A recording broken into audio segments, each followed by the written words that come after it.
And it's now my job to introduce Jeff Zweig, the president and CEO of Mosaic Forest Management. He is also the chair of the BC Business Council, and he will close out today's session. So thanks to everybody. Over to you, Jeff. Thank you, Brent. Thank you, Joy and Edo. And look, today was about exploring the path forward.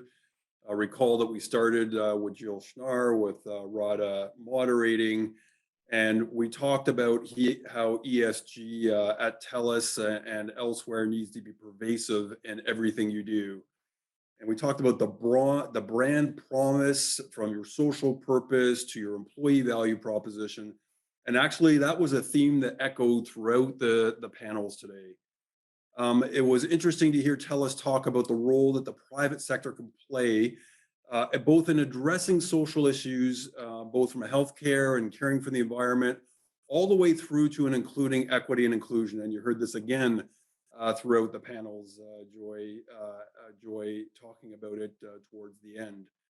And then finally, the role that TELUS plays and the private sector around supporting and funding innovative solutions to address climate change.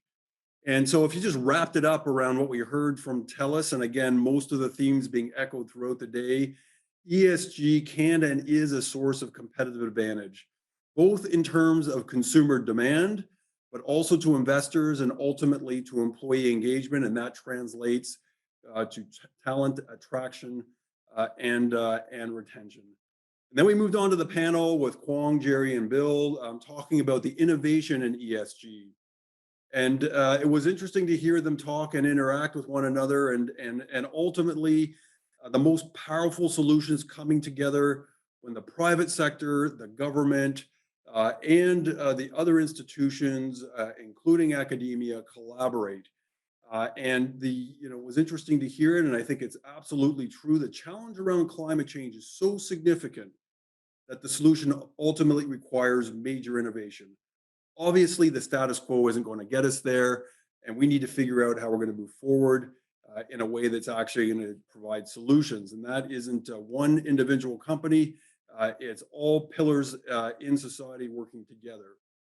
And it was interesting how the digital supercluster is providing that mechanism or catalyst, if you will, to bring together various pillars in our society, including government, private sector, academia, and others, and co-creating. It was an interesting conversation around de-risking and how we really need to bring together all of the elements, including capital, including the innovation and initiative from the private sector, including the demand side, which includes procurement, in order to create that ecosystem that's going to not only connect supply to demand, but demand to supply. And I think that was a very important insight. And, it's interesting to see how these themes start to connect with one another. Go back to the TELUS conversation, Rada's point about how TELUS and the advice that Bennett Jones provides to its clients around leveraging your core competencies as you move into adjacent markets. So TELUS into healthcare and solving a societal problem around ag tech, for example, how we in British Columbia are extremely good in and around the resource sector. We're extraordinarily well endowed.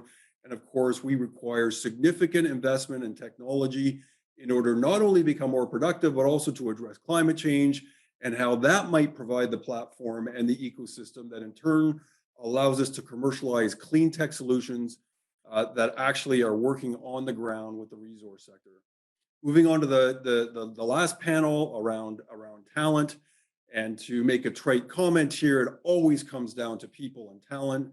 Almost every business conversation, as Greg said right up front, starts and often ends with the war on talent and the talent shortage that we're currently experiencing. Very interesting points around the connection between attracting talent and ESG, and in particular, the fact that it is more than the money. Money is table stakes. Maybe it was the differentiating factor in the past, but it's now about values and governance and sustainability and social purpose. And that was a theme that echoed across each of the panels. Very interesting comment that was made by Brent around 70% of our workforce at the end of the decade being Gen Z and millennials. obviously ESG matters and will matter even more in the coming years. Again, the point that what came out across the variety of discussions, Edo made it very eloquently around the importance of cross-sectoral collaboration and how cubic farms, which is a technology play, which is solving a societal problem, but ultimately is attracting a variety of different people and will require talent from different sectors in order to be successful. It's not only about the technology innovation, obviously that's the foundation, but it's the mechanics and the customer service folks, the diversity of people that will be required in order to commercialize and grow at scale. And that is a major challenge that SFU and others are rising to meet.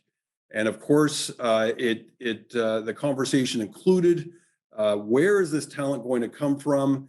We talked about reskilling, but we also talked about underemployment and how do we skill and reskill and be more inclusive, including Indigenous folks that aren't feeling particularly comfortable in the institutions. We're working hard to draw them in and make them part of the growth story and other groups that are underrepresented. And that is also a major source of talent going forward.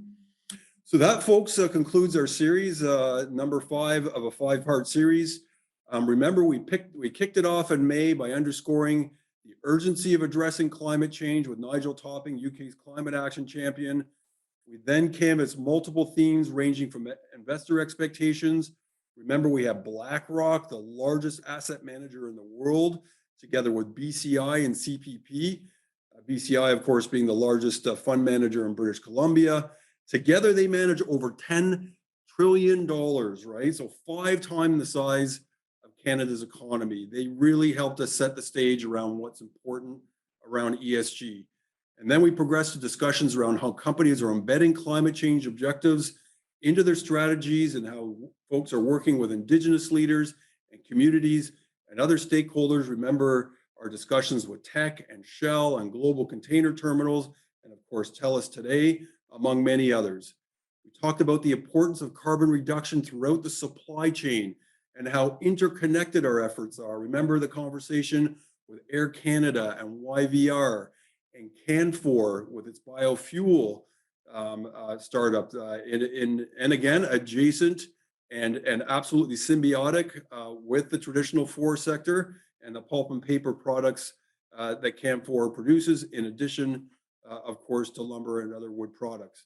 Then we highlighted the number of extraordinary innovations that are happening within our province, right? And we talked with carbon engineering, around carbon sequestration. We talked with cubic farms today around an extraordinary startup that's now starting to scale around how we're going to get a lot better around agritech and produce the food that we're going to need increasingly and growing very, very strongly right now with constrained land base and obviously the climate change impact that implies. So just extraordinary stories of innovation happening right here in British Columbia, and how we're bringing it all together through mechanisms like the supercluster, like educational institutions like SFU, through government initiatives around innovation and the supportive environment, and of course, the private sector.